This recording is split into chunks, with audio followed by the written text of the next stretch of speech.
আরজি করের ব্যাপারটা নিয়ে আজকে কিছু কথা বলবো। এতদিন কিছু বলার মতো মানসিকতা ছিল না আমার। আমি একা বলেই বা কি করব, এটাই বারবার মনের মধ্যে আসছিল। কিন্তু একটা ভিডিও দেখার পর কিছু কথা না বলে, মানে কি বলবো, মানে কিছু না বলে থাকতে পারছি না, ভাবলাম তাই কিছু শেয়ার করি মনের কথা। কারণ এতটাই এতটাই নির্মম ঘটনা, এটা এতটাই কুরুচিকর ঘটনা, যেটা নিয়ে আলোচনা করার মতো মানসিকতাও আমার মধ্যে হচ্ছে না। তো কি বলবো, আমরা আমরা না আমরা সমাজের এমন একটা জায়গায় বসবাস করছি যেখানে কোনো অন্যায় হলে তার কোনো বিচার হয় না, তার কোনো শাস্তি হয় না, তার কোনো একটা সুরাহা হয় না। আমরা ভেবেই নিয়েছি যে এখানে যদি কেউ অন্যায় করছে তাহলে অন্যায় সে ছোট আহ পর্যায়ের লোকেরাই করুক বা বড় পর্যায়ের লোকেরাই করুক, যদি কেউ অন্যায় করে থাকে তার কিন্তু চট করে শাস্তি হবে না, বরং যার সাথে অন্যায় হয়েছে তার সাথেই তারই শাস্তিটা হয় সব ক্ষেত্রে, সব জায়গাতে। কোনো ফ্যামিলি ম্যাটারে বলুন, বাইরে বলুন, বড় বড় কোনো খুন বলুন, বড় বড় কোনো অপরাধ বলুন, সব জায়গাতেই যারা অন্যায় করছে তারা কিন্তু শাস্তি পাচ্ছে না, কারণ শাস্তি দেওয়া হচ্ছে না। শাস্তি না দিতে দিতে মানুষের মধ্যে এমন একটা মানে এমন একটা সাহস সৃষ্টি হয়ে গেছে যে এখন মানুষ এত বড় অন্যায় করে ফেলতেও এতটুকু দ্বিধাবোধ করছে না। তো আমার এটাই কথা হলো, আপনারা যদি শাস্তি না দিতে পারবেন, আপনারা যদি কোনো সঠিক বিচার না দিতে পারবেন, তাহলে সেটা জনগণের হাতে ছেড়ে দিন। এই যে ঘটনাটা হয়েছে, যেই আরজি করের যে ঘটনাটা হয়েছে, আম, সেই ডাক্তারকে, যিনি ইন্টার্ন করছিলেন সেই ডাক্তারকে যেইভাবে খুন করা হয়েছে, যেই মানবিক ভাবে অত্যাচার করে খুন করা হয়েছে, সেটা কোনো একটা মানুষের পক্ষে সম্ভব নয়। নিশ্চয়ই বোঝাই যাচ্ছে, আমরা এতটাও গর্ধব নয়, বোঝাই যাচ্ছে যে তার পেছনে মিনিমাম 4-5 জনের হাত রয়েছে আর সেখানে প্রস্তুত রয়েছে।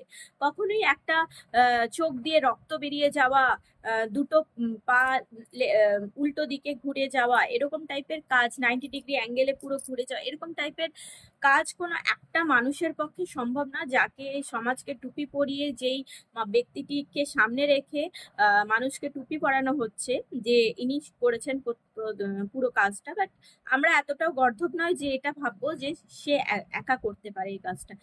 আপনারা নারীদের সম্মান দিতে না পারুন, সেটা মাথা নিচু করে স্বীকার করুন।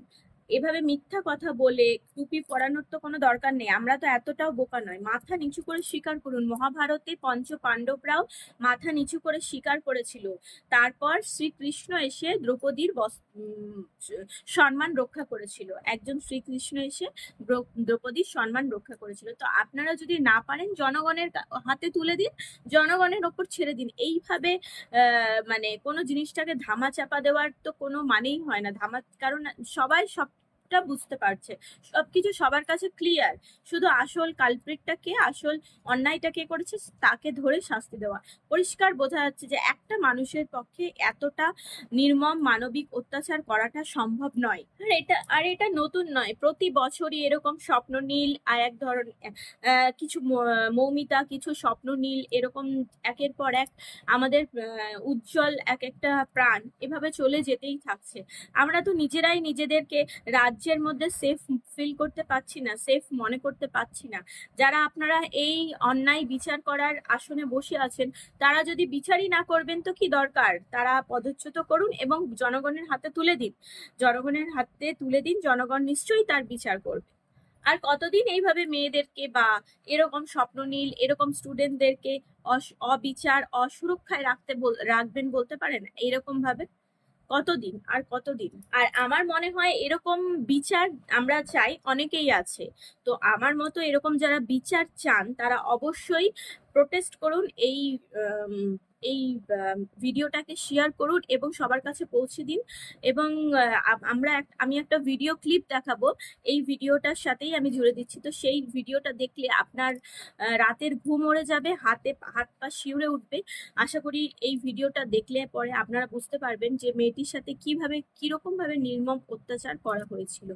তো আপনারা যদি না পারেন জাস্টিস দিতে, তাহলে জনগণের হাতে তুলে দিন, এটাই আমি অনুরোধ করে জানাবো। हादसा हुआ है 9 अगस्त करीबन 10:30 बजे। मेरे पड़ोसी को मैं चीखते बिखलाते हुए रोते हुए मुझे वो लिपटती है और कहती है कि सब कुछ खत्म हो गया। मैंने कहा क्या हुआ? नहीं, मेरी लड़की ने ट्वीट कर दिया है, ये खबर आई है हॉस्पिटल से। मैंने कहा किसने कहा, कैसे? बोले नहीं, उन्होंने कहा कि ये हुआ है। हम 4 जन, मिस्टर मिसेस, हम और हमारे एक और कर्मचारी, हम जब जाते हैं वहाँ हमको 3 घंटा खड़े रखा।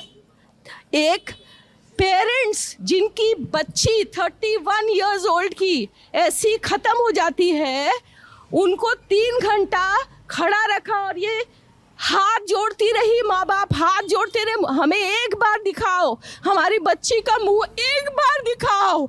हमको नहीं दिखाया गया। 3 घंटे तक खड़े रहने के बाद ये दोनों हस्बैंड वाइफ अंदर जाते हैं सेमिनार रूम में, और ये पापा अपने dead body of the girl जिसके मुंह में खून था फोटो खींच के लाके मुझे दिखाते हैं। उन बच्ची का शरीर में कोई कपड़ा नहीं था, पैर दोनों राइट एंगल में मिला गया। राइट एंगल में एक पांव बेड के इस तरफ, एक पांव बेड के इस तरफ मिला गया। जब तक पेल्विक गर्डल नहीं टूटता है, इस तरह 2 पांव को नहीं चीरा जा सकता है।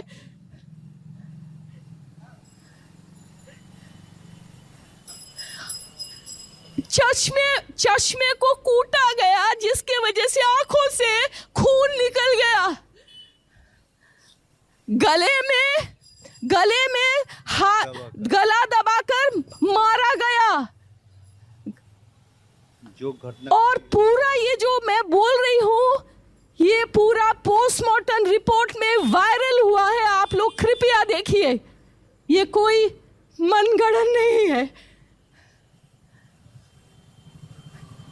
मैं प्रधानमंत्री से हाथ जोड़ के रिक्वेस्ट करूंगी कि ये घटना जो एक 31 ईयर ओल्ड, एक meritorious student who has cracked her medical with her own stamina and her own intelligence, goes to that top and becomes a promising doctor, should not be killed, or her voice should not be smothered like this.